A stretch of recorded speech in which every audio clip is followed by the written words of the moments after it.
All right, first up we got Mike. This was one of those ones that was just a little innocent question, but man, if you guys understand the implications of this. So he says, Frankie just referred to timer, acronym in a video I saw, R equals reputation. What does the rest of it refer to? George says, hey Frankie Fihn, I want to buy a Facebook group. What is the first message I should send to the group admin? There are 3 of them. So Zane says, hey Frankie, hope all's good with you. Just saw your post on Facebook about audience owners. Quick question about that. The service I'm going to be offering is database reactivation, and once I get the client a quick win with that, I'll start brokering deals where I would look for complementary products I could promote to my client's list on a monthly basis. The question is, what's the best way to find and approach these list owners? I thought about guest posting in people's email newsletters, audience owners, where I would provide valuable content on a regular basis. Doesn't cost me anything, positions me as an authority, and potential clients with lists start chasing me. Another idea is JV with business brokers. Maybe they're in contact with a lot of businesses on a regular basis and could refer them to me in exchange for a cut of the profits. What do you think? Do you have a better idea?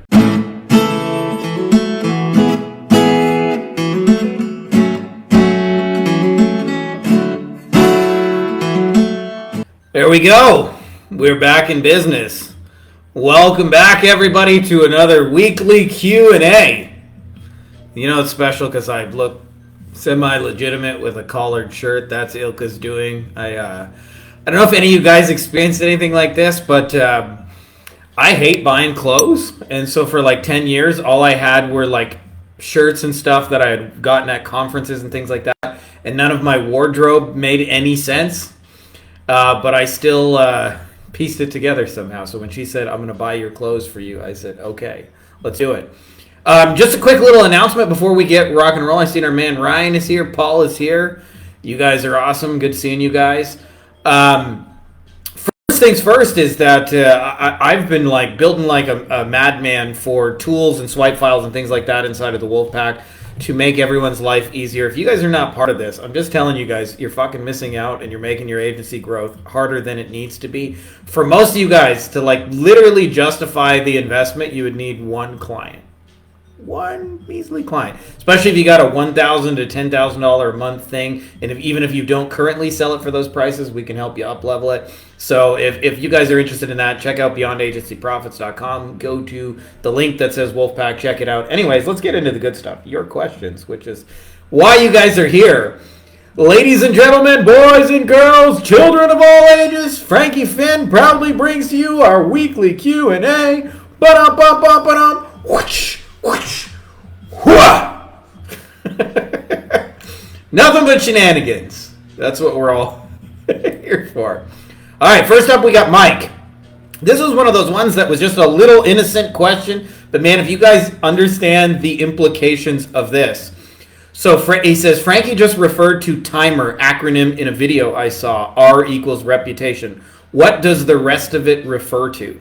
So for those of you guys who are not familiar with the acronym timer, timer stands for time, identity, money, energy, and reputation.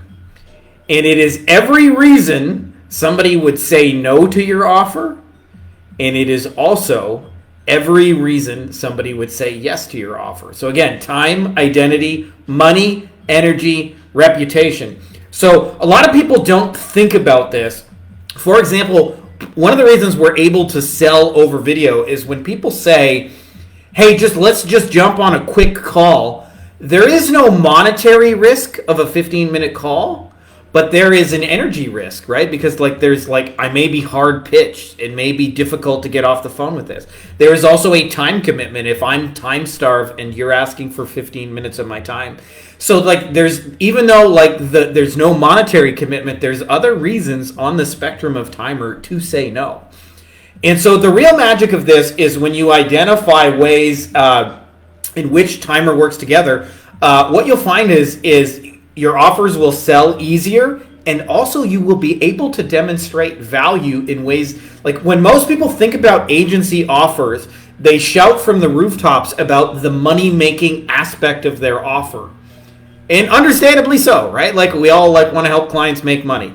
But a lot of times you can actually help people and make it worth their while and not make them a penny. So for example, I think about Loom videos. If somebody's doing 20, 30, 40 hours a week of sales calls, and we help them to close on video, and imagine their sales rates stay completely flat. meaning they don't make any more sales, they don't make any more money, they don't lose any sales. Like, imagine a perfect world where they stay exactly where they are. Well, they just bought back 20, 30, 40 hours a week of their life that they don't have to be doing calls and grinding it out. Is that not worth it alone, right? So the real magic of Timer is you begin to stop talking about the thing that everybody thinks you should talk about to clients, which is money, especially if you're talking to clients who are already rich and successful. And you start talking about the ways in which your thing saves them time, specifically identity, how it allows them to do more of the thing they actually want to do. Also, we forget sometimes with money, there's a saving money component, right? A lot of times, like, compared to the alternative, right? Like if I think about scaling a Loom video versus scaling a salesperson. Well, a salesperson you got to pay, so you actually save money on video.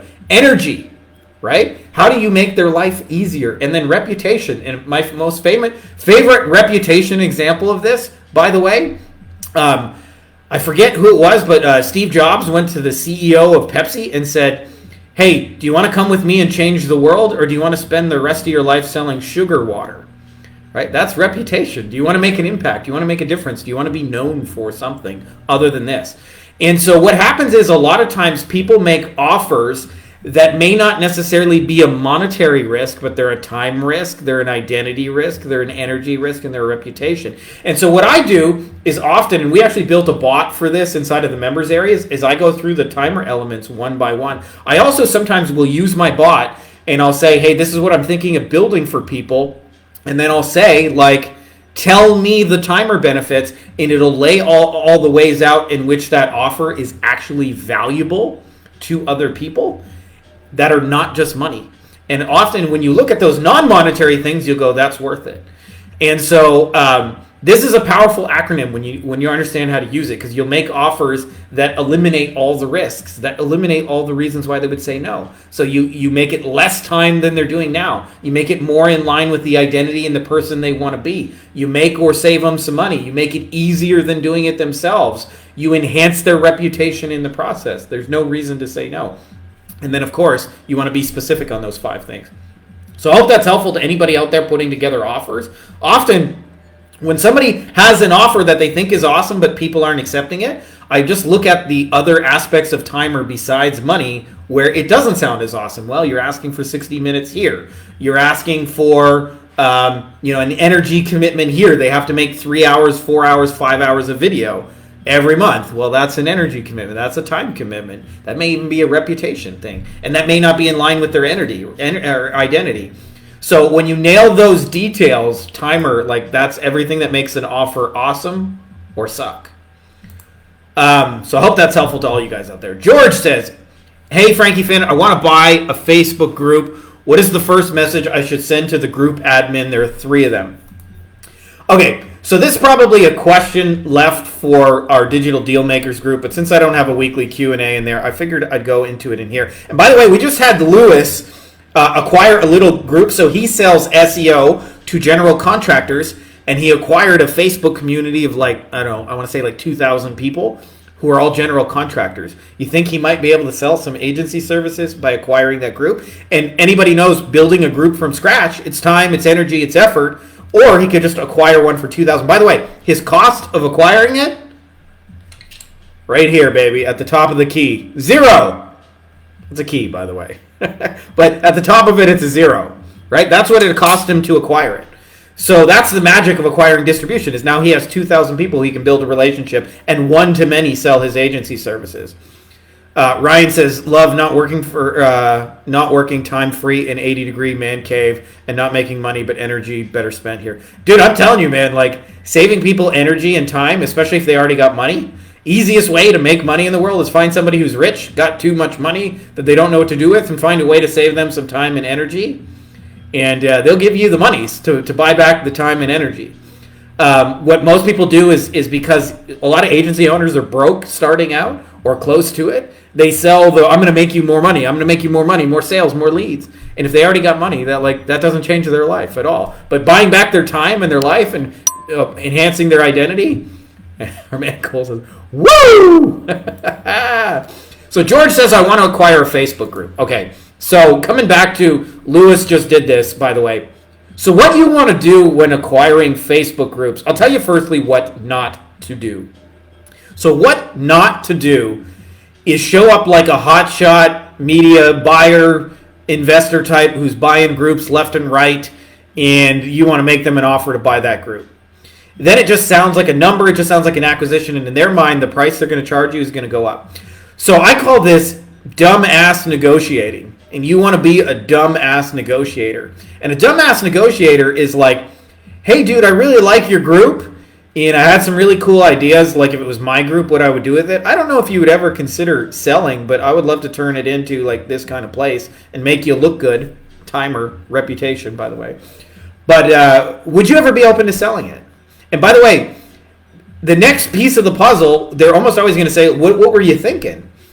And you do not ever, ever, ever, ever for any reason want to be the one who names the number first. Why? Because you know what distribution is worth and they do not. Right? So in Lewis's case, a 2,000 person Facebook group of general contractors he can sell agency services to, he might be able to pull 50 grand a month out of that community. So that's like 50 grand a month, like 600K a year, and he'll be able to do it for years and years and still grow the group. It's probably worth a lot more money than the person doing it. So a lot of it is playing dumb, going like, I don't know, like, you know, it seems like it's a lot of work. And this is what happens, by the way, with Facebook communities. People, when they don't know how to monetize, it becomes work, it becomes effort. It's like maintaining a house. Like a lot of times, like when we do real estate investing, somebody's selling us a house, it's got $20,000 in repairs. And if they go to a real estate agent, that real estate agent's going to say, yeah, I can sell your house, but you need to put $20,000 in repairs before you do. And so it's like all this work, all this effort, all this money, all this upkeep. They're happy to just be done with it and get rid of their cash flow liability. So in the case of groups, what's different is they don't know what they're already worth. And so I just, I posted this in the group, but like you'd be amazed at people will turn over 20, 30,000 person audiences to you for free. 60,000 person audience. That's the biggest one we've done for free. 60,000 people. Here you go. Here's an audience of 60,000 people, all yours. So I say that to you guys because if you want to acquire a Facebook group, just like play dumb. Just like, hey, I had some ideas. Thought I could turn it into this really cool thing. Don't know if you would consider selling it. Or like, having somebody else kind of help come in and like take control of this thing and turn it into what it should be. And often they're just like, yeah, man, all yours. Or sometimes they'll give you a number. This blows my mind that they'll have a, 5,000 person community and they're like, yeah, take it for $100. I actually had somebody the other day, it was a keto Facebook group. It had 1.1 million people in there. And the person was selling $800 a month in advertising. And I asked them how much they wanted, and they said $1,500. If you can pay me 2 months worth of it, it's yours. And why? Because it's work, it's upkeep, it's maintenance. And I think about all the keto products you could sell, all the keto services, all the meal plans and courses and softwares and apps and tools and all those things. It's not in my wheelhouse, so I passed because I'm not really like, as you can see, I'm just a skinny Canadian fuck. Obviously, I joke about the dad guns, but they're not super impressive. I understand that. So we didn't decide to acquire that one, but I just want to show you guys, like, that's how you acquire stuff. And I wrote about this in book 2, but this applies for all you guys running your agencies. I have a philosophical belief. I'm going to see if I can find it right here. That distribution is more valuable than money. And the example I give, okay, so there's 2 farmers. I call them Farmer Andy and Farmer Bob. A and B, if you will. And Andy is trying to sell eggs. Well, imagine eggs is a metaphor for your agency services. Andy focuses on how do I make my sales great. So he's like, he has organic farm fresh eggs. He has 2-for-1 eggs. He has a hot sales, big signs, big offers, and he stands by the side of the road and every day, Andy over there, there's Andy, he sells eggs. Farmer Bob believes, as Frankie does, that distribution is more valuable than money, and so he focuses on getting his stuff sold in stores. Imagine one of those stores, by the way, is a little store you may have heard of called Walmart. Imagine Bob makes a deal over here with Walmart. Like, how many eggs do you think he's going to fucking sell? And the answer is a fucking lot of them, right? And so what happens is most agency owners are pursuing sales directly. And I see this, everyone, like every day I get asked, how do I do more one-to-one outreach? How do I do all this? And I believe when you change your focus to how do I pursue distribution, sales happen automatically. Like every time Bob gets his stuff sold in another store, he's going to sell a lot of fucking eggs. And so I'll give you 2 examples of how I experienced this in real life, that distribution is more valuable than money. Back in the day, I used to do, especially like pre-COVID madness when travel was less crazy and my kids were non-existent. And so it was a lot easier just to get on a plane and go. I used to speak at a lot of the personal injury conferences, events, industry associations, state bar associations, shit like that, national trial lawyers. And whenever I walk off stage, we would sign 5, 10, 15 clients. And for a long time, like for at least a year, I had a really big head about it. I was like, I'm the man. I know how to speak. I know how to grow this shit. I thought I was all awesome. And then I started talking to other speakers, and I realized they all signed 5, 10, 15 clients too, right? Like that's why they were speaking, right? Like they weren't just doing this for the good of their health. They were signing clients as well. And I started to realize the real magic was that it was a buying audience. Like a lot of those lawyers had paid for a ticket. They had paid for plane rides. They had paid for flights and hotels and meals and shit like that. And so they were known buyers. And when you get 1,000 known buyers in the audience, when you have that distribution, the audience, and you go talk about your stuff, it's not unusual for 5, 10, or 15 of them to buy. And so when a lot of you guys who followed me in the 90-day challenge, where I'm like, the question I got asked the most over the last year or last 5 years, you're me, you're starting over, and you want to get to 10K a month, how would you get there as quickly as possible? And the answer is I pursued distribution. So in my case, I went after some of the industry associations, and as a result, I was able to do lots of things. John Marenko and I we spoke at an industry conference in Las Vegas. I had a magazine article published on the front cover. Initially, I thought it was like 12 or 15,000, but they told me later it was like 20 or 30,000. So imagine that, like it goes out on the front cover to 30,000 contractors in our industry. Again, how is it unusual to sign 5, 10, 15 clients? Also, I remember I did some expert interviews in their space, and they were 5 minutes long, and we had like 5,000 views in the first 24 hours. None of those are possible if I wasn't pursuing distribution. I could take that exact same 5-minute video, post it on my own channel, and it might get 5 views a year. But then I post it in their distribution. Like think of them as like a digital store, a digital Walmart selling our eggs for us. We get 5,000 of them to see it right away. So I share this with you guys because distribution is everywhere, and most people with distribution, they run out of ideas like real fast. I'll tell you, as somebody who creates a lot of content, like after like 30 days, you run out of shit to say. And so distribution needs your valuable shit to give to their audience. It's also an easier sale.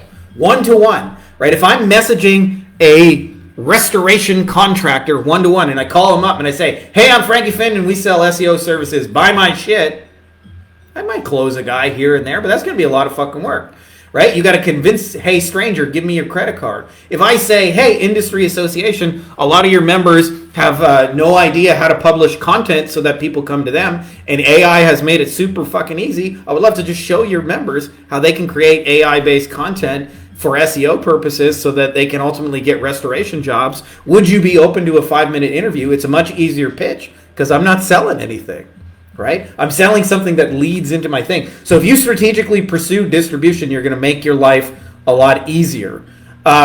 So that is the rant I wanted to go on because there's an overlap between George's question and what a lot of you guys are growing. By the way, why run paid ads? What is paid ads? Facebook is distribution.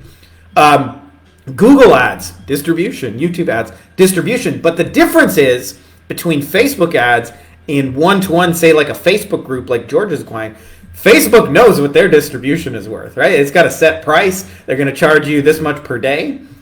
The Facebook group, they might have no idea that they're sitting on $10 million worth of distribution. So you guys can put together some awesome deals, and I hope to show you guys how to do that. And I go deeper in the book, but like there's no rule that even says you have to sell your agency services. Like you can be pimping affiliate software. You can show people how to do shit to distribution that's valuable to them and sell affiliate software.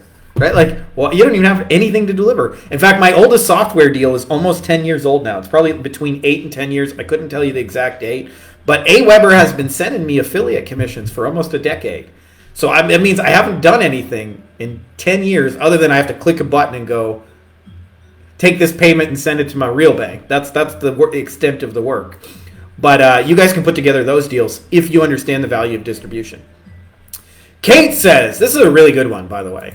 I have a lot of respect for those, by the way, before I read this question, for a lot of you guys who are building this and still have like either kids or a job or some like time commitment, and you're building the agency on the side and you've like made some moves and you're starting to make it happen. Because usually, by the way, for me, that magic number was $5K a month back in the day. I was like, if I got to $5K a month, I knew I wouldn't have to ever work for the man ever again. And so I like pursued that like a motherfucker, because I'm like, if I get to 5K, like, you know, I was willing to work 80 hours a week as long as I didn't have to work for some asshole boss.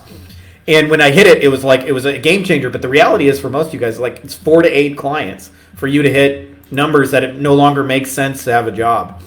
Anyways, Kate says, I run my agency with very few hours. I have small children. I work 3 days a week in a job. I have used Dan Martel's buyback principle to grow my agency and won't draw a wage from it until it's hitting my monthly goals. I have 2 great staff in the Philippines, and I'm ready to hire again. I have 4 MMR clients and access to 2 association lists, so ready to grow more. I need to outsource delivery now. My niche is Australian landscapers, so this really needs to be onshore by someone who gets it, speaks the lingo, is relatable. But that position is $150,000 per annum role. I'm just not there yet. Do I outsource the ads management and only keep the client communications and copywriting? Whitelable, trust issues. Do I still have to do communications? Get some clients to pay up front 3 months so I have the cash flow and dive into onshore marketing manager. How do I get past this bottleneck? All right, Kate. So mad love to you, Kate, for like doing this with young kids, a job, hustling your ass off. I get it. It's a challenge, and you're making shit happen. Okay, so let's talk specifics. Okay, so I want to talk to you guys about something now that like book 2 is out and we can kind of openly talk some of the concepts in there. I've said this before, but like I don't think enough people really understand this. You want your income to come from assets you control, not from you in providing a service. And if you really, really, really, really just get what I just said, I'll tell you one of the first mistakes people make when running an agency is they go into it with a middle-class mindset and they are trying to get hired to provide a service, right? Like I think about back in the day, I worked for the Ford Motor Company. It sucked. The work sucked. The pay didn't suck. It was actually a really well-paying job. Shout out to Ford for supporting my drunken college days. But anyways, in that process, like Ford hired me initially as an engineer. I eventually worked my way up as a floor supervisor, but they expected me to be there 8, 10, 12 hours a day. And I had to do shit constantly and solve problems and figure stuff out. They were paying me essentially to like provide service to them, to be available. In this case, I was like a low-level floor manager. I was like middle management at the very bottom of middle management. And anyway, so when you did all that shit, like you had to be there and you had to do stuff. Now, I think about the opposite is that getting paid by assets. And my favorite example of the week is Scott Tucholke, who does this for mortgage brokers. So when Scott started, by the way, he had no assets, okay? And so what it meant is he was running YouTube ads for mortgage brokers, and he would try and run paid ads for them. And in the process, they had to make videos, the mortgage brokers. Well, a lot of times, like even getting them to make the videos was a pain in the ass. And then other times they would make the videos, and they're mortgage brokers. They're not salespeople, so they suck on video. They go, hey, I'm Frankie, and we do mortgages in Denver, so call now. And they were bad, right? And Scott one day got the idea, why don't I just take the sales process out of their hand? And he recorded a 60-second video of Scott, and he edited it so it looked nicely, and it said, click the link below and find out if you qualify to save money on your mortgage. And then it drove to a landing page, and he put his client's info on the landing page. It showed them together as a team and said somebody from our team will contact you. And it's a little quiz funnel that says, ask some questions to see if you qualify, kind of thing, and see if you can save some money. But the real magic is the next time Scott gets a client, what does he actually have to fulfill on? He takes his video that's working, and he goes, copy, paste. paste and puts it in their ad account. How long, by the way, do you think it takes to copy and paste delivery? Because the value is the asset, the video, not him. The value is, I'll give you my video that's working. And then he has to recreate the landing page, so he has to modify it a little bit. So I would call that customization. So he's got to change 5 or 10%. Probably got to update a phone number, change a picture, update a logo, change some brand colors. So we're talking 5-10 minutes worth of work. But he can be set up with that client in 10 minutes. 10 fucking minutes, it's working. And does he have to be the one doing the 10 minutes, or can he hire like a virtual assistant to like follow a process and update the video and update the landing page and do that? And so what Scott is doing is the assets are doing the heavy lifting. So what this means for you as an agency owner is, before you can eliminate any bottlenecks, you need to have one type of client. So in your case, Kate, Australian landscapers. You need to have one solution, which means we don't do pay-per-click, SEO, websites, whatever. Like, we don't do 27 things. We only do one thing for a client. We have one set of deliverables, and they are easy to then swipe and deploy for the next client. If you miss that structural issue, scaling an agency is a motherfucker, because you're doing like literally too much custom work. And by the way, when McDonald's first scaled, all they sold were burgers, right? Like, you see them now, they got 100 menu items, but when they first scaled, one thing, they did not even have burgers and fries. And so customization to me is like, if they want extra pickles, sure, I'll put an extra pickle or two on. But you don't want to be reinventing the wheel with every client. So that's the first thing that will create a bottleneck, is literally just doing too much shit for too many people. I experienced this for me. When I would have 5 or 10 custom clients, I worked harder than when I had 50 customization clients. So like in our second agency, we had Facebook ads, and we were running the same Facebook ads for everybody. The value is the ads, the assets we had working, not me, not my deliverable, not my fulfillment, not my charming, starting to get gray hairs in my beard. And so we're able just to copy and paste. So that's the first bottlenecks that shows up for people, is they're literally just doing too much shit. Now, the second thing is, you mentioned having trust issues, okay? And I'll tell you, for a lot of years, Homeboy also had trust issues, a lot of them, and I had a really hard time delegating for 2 reasons.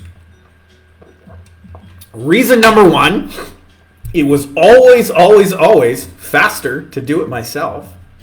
Reason number 2, it was also better quality. So it was like giving that work to someone else. I would have to pay somebody, which would eat into my margins.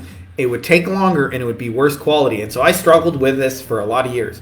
One day, a mentor came around and said, you should read a book by Michael Gerber called The E-Myth.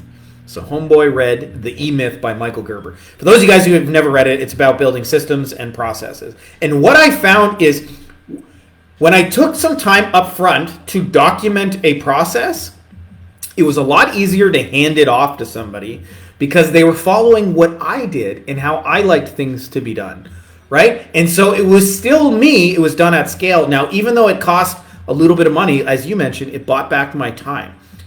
And so at the beginning, this sounded like a lot of work. In fact, when I first found out you got to build systems and processes for everything, my reaction is probably the same as a lot of you guys. Is like, I felt real fucking overwhelmed. I'm like, everything I'm doing now needs a system or a process. Like, whoosh, mind blown, overwhelmed. Holy shit, this is a lot of stuff. And here's what I would suggest to you. Do not add extra work to your plate. Just the next time you have a task to do that's repetitive, fire up a video and record yourself doing the task as you're actually doing it, and explain it to somebody else so that they can follow. Now, I'll tell you, I do not have 100% batting averages with employees. They're still people. They're still unpredictable. But before systems and processes, I felt like maybe 1 out of every 20 employees I hired worked out. And now with the right screening and SOPs, I feel like 8 and 10 of them work out. So that doesn't mean every single hire works out. In fact, a lot of them do not work out, but still like 80%. Like if I hire 10 people, 8 of them are going to work out. And 8 of them are going to do it my way, because I got my system and my process. So that's my way of saying, 1 deliverable, 1 type of client, 1 set of assets, repeat, as Sam Carlson would say, build it once, sell it 1,000 times. Don't reinvent the wheel with every client. Just keep selling burgers over and over and over and over. And what you'll find is that kind of agency actually scales pretty easily. A lot of people make structural issues. We have actually 2 guys in our mastermind right now that are partners that are growing an agency, have hit 50K, and because they didn't set this up like one thing that's repeatable, now they have like operations issues galore, and we're fixing those and cleaning those up. But they actually have to step back a little bit before they can get to 100K or 200K a month or whatever, because like they just built it wrong from the start. And ask me how I know. Like I built shit wrong all the time. So that's how I know, is I've done dumb shit for like 10 years. And now as far as white label partners, I know it's a scary thing, but there are some really good white label partners out there. They're probably only like 5 or 10%. I posted a list. I'll post it again on this thread after I finish this recording for those of you guys who are interested. Actually, let me see if I can just grab it right now. This is our recommended white label partners. These are people that we have vetted. Are they perfect? No, nobody is. By the way, if you're looking for a perfect partner, they don't exist. But if you're looking for somebody who like can actually do what they say they're going to do, on budget, on point, actually make you look good, these are the ones we recommend. So I'm just going to put partners in the chat here. Put a link to that document for you guys. So anyway, point being is there are good partners. Like, yes, okay, I understand it's scary letting stuff go, but if you have good systems, you have good process, and you have good people in the back, you're going to feel very good about delegating. In fact, the more you delegate, the more you're going to grow. It just takes, that's a skill in and of itself. But and then I would say the last piece of that is once you build one system, one deliverable, and you got good people and good systems and proactively go get in front of the people you want to get in front of. So Australian landscapers, I guarantee you, Australian landscapers already have communities, events, software, tools, meetups, communities, YouTube channels, things like that. I would go get in front of them and sell my build once, do it again, do it 1,000 times, repeat, copy and paste kind of system. So I hope that's helpful. All right. Amy says, show me your best landing page for a speaker. So I don't necessarily have the entire playbook on speaking, but I wanted to share with you guys, for those of you guys who want to up-level your paycheck, I have never found a better way to do that in a space than speaking. I think speaking is the one thing that like literally will make you the most amount of cash the fastest in any sort of industry, because it attracts the highest level people, it builds your expertise and authority. Like there's just only good shit that comes out of speaking. Now, a lot of you guys may be beginning or starting out, or maybe you're more established, but you still have never been invited to speak, and think, oh, it must be very hard to get into speaking. And I share this with you because I've actually been on the other side. So I don't remember the year, but let's call it 2015, 2016, somewhere in there. One of my friend and mentors, Ken Hardison, who runs a big personal injury lawyers industry association, invited me to come speak at one of his events. And eventually, by the way, we formed like a partnership. We worked together for probably like 2.5, 3 years, something like that. And I helped him run a couple of those big events. We had once a month events at their kind of thing. And I would come up and like, they were like little workshops of like anywhere from like sometimes as small as 20 to as big as 100 attorneys would come to the smaller events. And then we'd have a big annual conference with a few thousand. So I share this with you guys because I actually got to be part of putting on events and like actually booking speakers.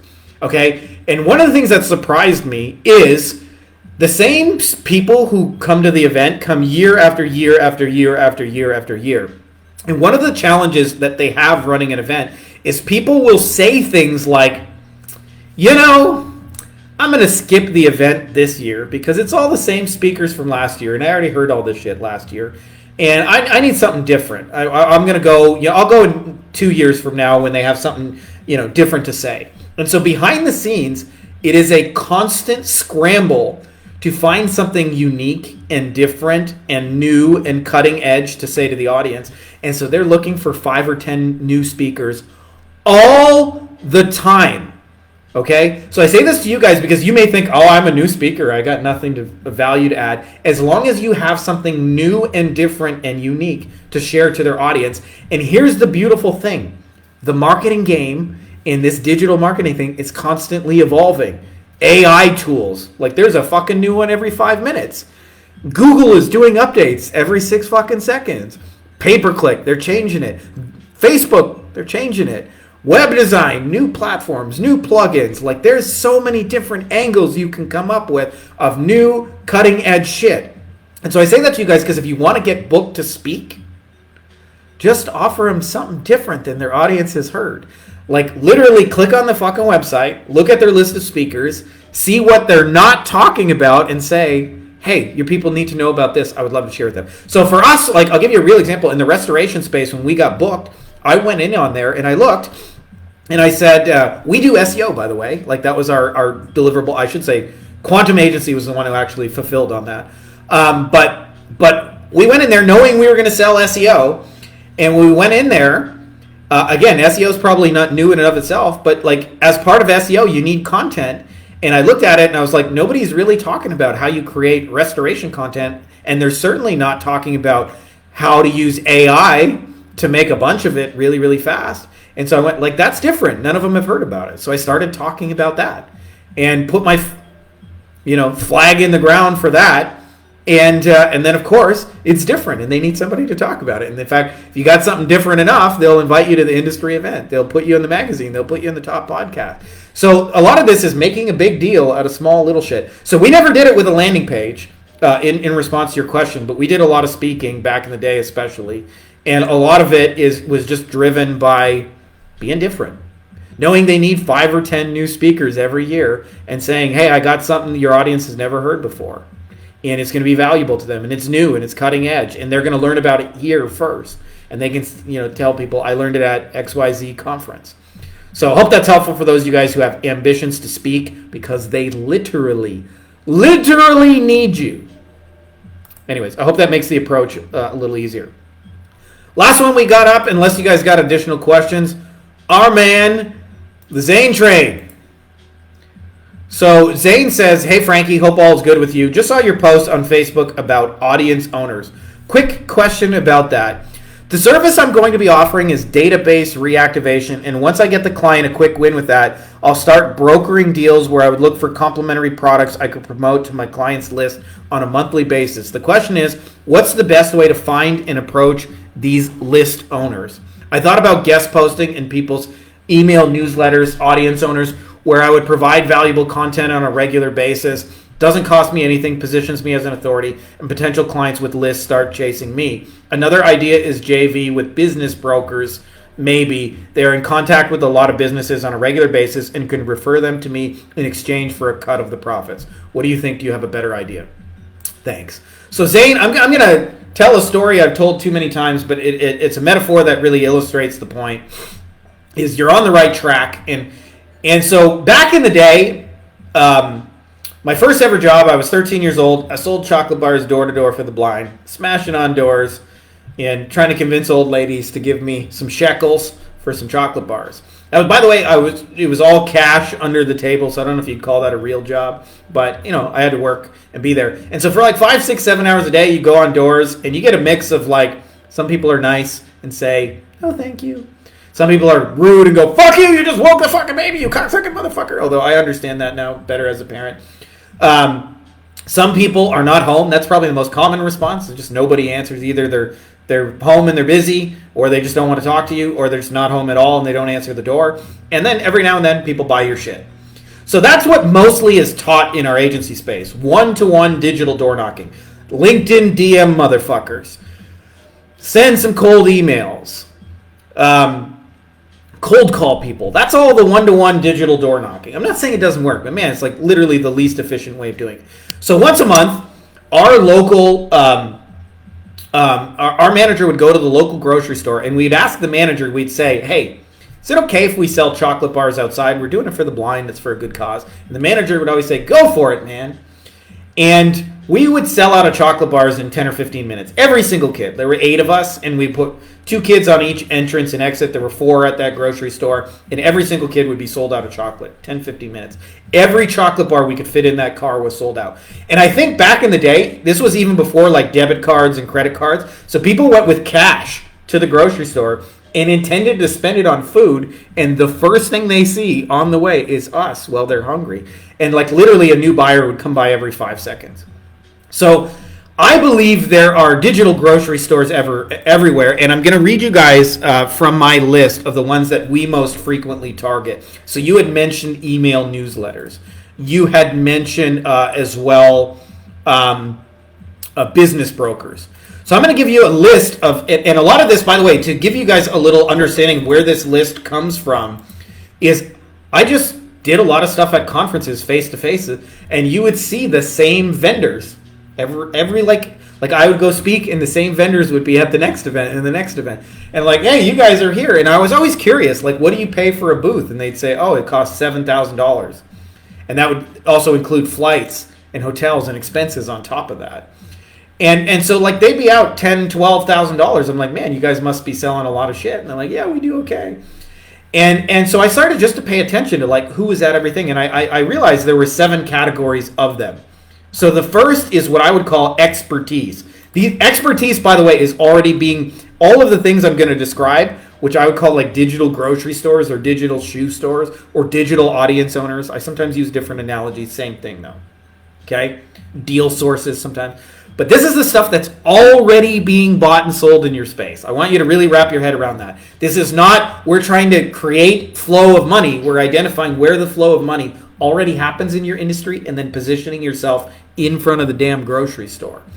So one of the things being sold is expertise. So this includes coaches, consultants, masterminds, right? Like somebody's already a top consultant in your industry. Somebody already has a mastermind. Somebody already has a coaching program. Secondly, there's somebody who publishes content. Somebody's got a magazine. Somebody's got a best-selling book. Somebody's got a podcast. Somebody does regular webinars. Somebody's got a YouTube channel, right? Third is their community. Somebody's got a Facebook community. Somebody's got a LinkedIn community. Sometimes they got like real life communities. If you guys sell to brick and mortar, there is a industry association that already exists in your space. If you guys, as well, depending on your industry, they sell software and tools. And tools are different in different industries. Like digital marketers, a tool is like go high level. But in like water damage restoration, it might be the air dehumidifier 9000, right? Like somebody sells the equipment to your people. Somebody supplies them. Somebody does all of this stuff. Again, six. Somebody sells live events, conferences, workshops, meetups, shit like that. And then, of course, they don't just buy your marketing services. The top buyers buy from other people too. So somebody's already selling them a shitload of pay-per-click, SEO, web design, newsletters, TikTok, video production. All of these people make for ideal audience owners. And I promise they have one thing in common. The top people in every industry, they're all content producers. And they all struggle with content. And this is your in to audience owners. So we usually approach them 3 ways. And this is something I've been working on systematizing inside the Wolfpack. So we have AI tools that will find all the people I just described. We have AI tools that will write them the messages to say, hey, I want to publish some stuff in your grocery store. And we also have custom GPT that will create the thing to publish for them. So we can do all of this, even though it sounds like a lot of work. We can do this in under like 5 minutes, what I just described to you. And to me, it's the magic of, would you rather chase 10,000 people in your industry one at a time, digital door knocking on all their doors? And by the way, giving up your expertise, because heart surgeons do not knock on doors, so they will never see you as an expert if you knocked on their door. Would you rather knock on the one door of the top podcast or the top conference owner or the top mastermind, add something valuable to their audience, stand in front of that grocery store, and 10,000 people now believe they discovered you? I'll tell you the number of times people say, hey, I heard about you at blah, blah, blah, or I found out about you, blah, blah, blah, and they are describing, which to me is a digital grocery store. They say, hey, I heard about you at the digital grocery store. No fucking way. You saw me at the grocery store. You went there to buy food, and I just happened to be standing in front of there selling food. No way. That's where you found me.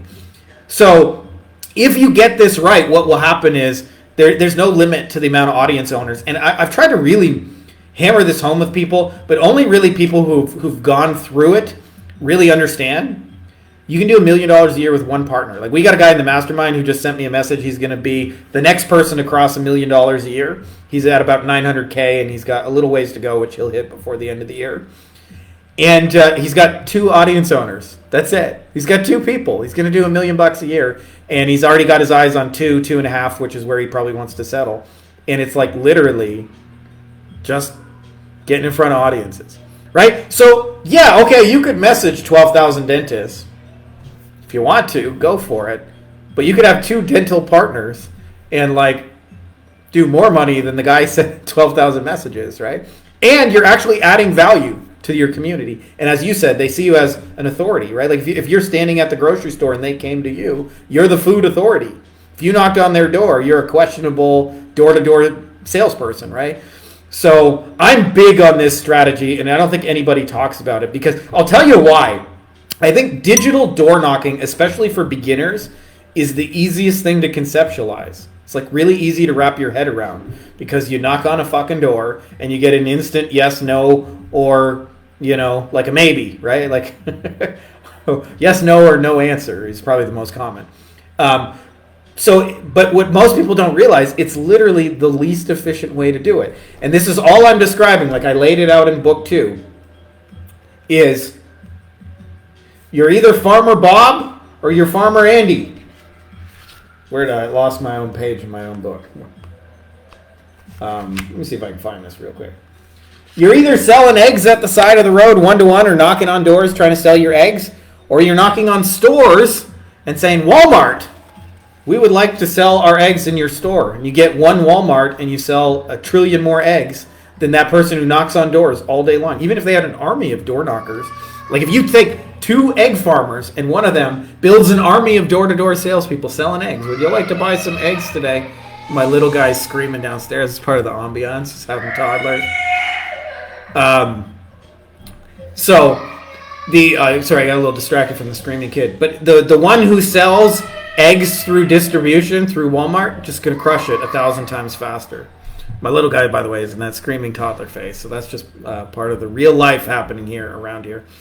Anyways, I wanted to share that with you guys because I think there are smarter agency models than what everybody else is teaching. More leverage, where you're having assets do the work, not you. That's how the freedom comes. And having other people manage the customization of the assets.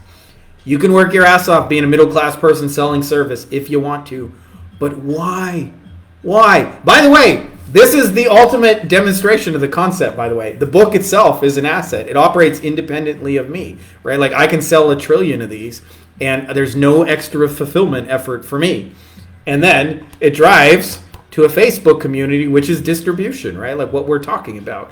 So like distribution squared, like asset to distribution. I can generate income selling a book and driving people to a community and offer them additional valuable things. And there's literally nothing extra for me to do. And so if you guys really think like that in terms of running your agencies, you're going to end up with better businesses. They're going to be more sellable. And I'll give you one more example of this, and it's also listed in my book. But this used to blow my mind when I first heard about this. So originally, I used to think all these lawyers copycatted each other. So I would meet a guy who would call himself the heavy hitter, and he'd go on TV holding a baseball bat. He's like, when you're fighting the insurance company, you need the heavy hitter. And he's holding a baseball bat, and he's like this. And then I would find out one state over, there's another heavy hitter. And then there's another guy who's like the heavy hitter. And I'm like, man, these guys all copy each other. They're really lame and boring. And Ken corrected me, my mentor. He said, actually, what they figured out is most lawyers are licensed to practice in one state. So if you're a California lawyer, you can operate legally in California and nowhere else. And so they said, what do we do with our gimmick in the other 49 states? And what they would do is they would license their gimmick. So they'd say, hey, the heavy hitter is working for me in California. I'll license it in 49 other states. And they would give somebody a swipe file of, you're allowed to use our gimmick in this geographic area. Here's our working TV commercials. Here's how we create all our content. Here you go. You can be the heavy hitter in your character. And this is the part that would blow my mind. They made 10 times as much money licensing their gimmick as actually running a law firm. And I propose to you guys that there is intellectual property like this, like literally fucking everywhere, because people invent shit that works for personal use and never think about how that would benefit somebody else, what they created for personal use. And so if you went to, like, say, for example, I'm not saying you guys would, but if you went to like a personal injury lawyer or the equivalent in your market and said, hey, you figured out some shit that works. I would love to be your licensing agent and sell this to people in other areas and people who would not directly be your competitors. And I just want a cut of every time we sell your licensing, which, by the way, they have to renew the license every year. It's recurring income. And would you be open to that? And it's basically do nothing extra money for them. But you don't have to create any of the fulfillment deliverables because they already created them. I guarantee you somebody would say yes, and I guarantee you it's easier than running an agency. At least one person is going to take that licensing idea and run with it. They're going to find the dentist and just say, hey, I want to license all your marketing materials to other dentists. That's already working. Can I do that for you? And you'll just get a royalty payment. And it's a totally different proposition, right? Because you're not going to somebody and saying, pay me money every month for my service. That's a middle class thing. Hire me, choose me, pick me, and then you can pay me every month, hopefully, until you feel like canceling. Or you can go as a wealthy person, go, hey, I want to send you a royalty check every month. Every month I would like to send you a royalty check to do nothing. Those phone calls, by the way, get answered every time, whether you do it one-to-one, mass distribution, outreach, Facebook ads, YouTube ads, makes no difference, because I want to pay you money for what you've already created and there's nothing for you to do is never not a welcome phone call. And there are literally opportunities like this everywhere. And the real magic is when you combine distribution with someone else's intellectual property, which is why I wrote a whole book on it, because you don't have to do shit. You don't have to do shit. There's nothing for you to fulfill on. It's somebody else's distribution and somebody else's valuable thing, and you put them together. And cash flow is the output, right? Like I think about somebody, like if you took, and I don't plan on doing this, so feel free to run with this idea. If you found an attorney who's got a working gimmick, and then you went to the top mastermind and said, hey, we'd love to license you a gimmick that's working. Anybody here can buy it, and you just pay per use as long as it's working for you. You keep paying, and you broker those deals. You're going to create a lot of recurring income with very, very fucking little to do. In fact, shout out to Carl Hitchborn, who's down here in Baja California sewer. He's doing this with music. He's finding artists on Spotify who have great music but have less than 1,000 views, and he helps blow up their songs using Facebook ads. And he says to them, like, basically, like, nobody's watching your music. If I can help turn it into something, can we be royalty partners in this music? They all say yes, by the way, because they got nothing to lose. It's not working because they don't understand marketing and advertising like we do. And they give him 50% of the rights.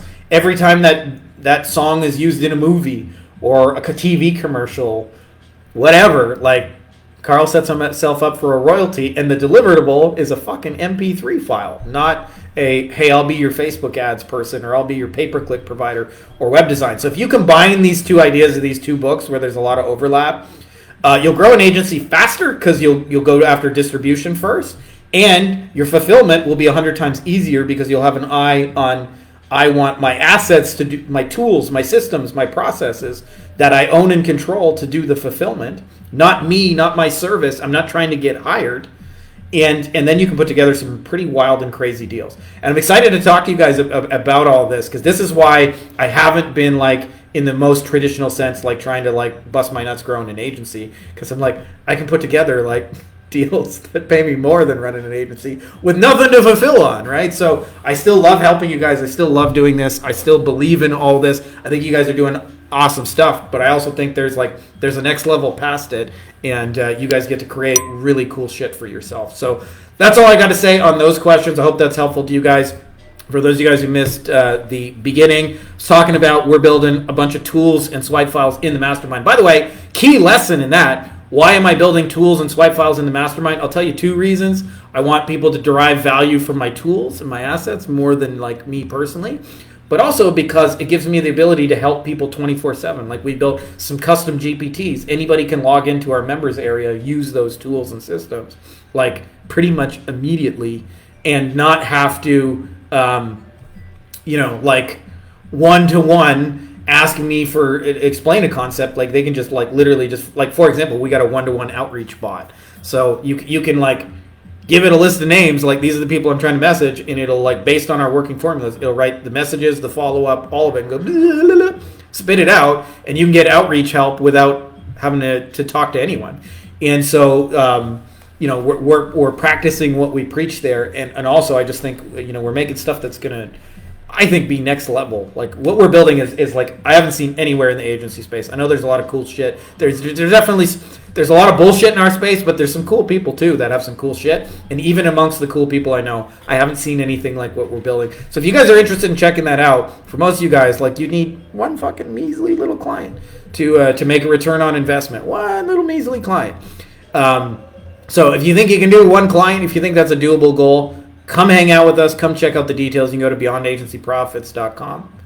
Check out the old Wolfpack link. That's all I got for you guys right now in this video. Much love. May the force be with you. And happy Monday, y'all. Hey guys, if you like this video, you may also like my best-selling book here, Beyond the Agency Box. It is all about scaling a digital marketing agency while eliminating meetings and phone calls. We actually sell our stuff phoneless. We don't have any client meetings, and we also hire our team entirely without meeting phone calls, which allows us to, like actually kind of live a life. I've laid out the entire blueprint and everything you need to know, getting clients, onboarding, setting expectations, scaling, building a team, you name it. It has been a bestseller on Amazon now for over 5 straight years, but now you can get it even cheaper than you can get it on Amazon. So I can't tell you the exact price because it may change when this video is released, but there should be a link to it below, either in the description of the video or as well as a pinned comment. So if you're interested in that, check out that video and you can get a copy for super cheap.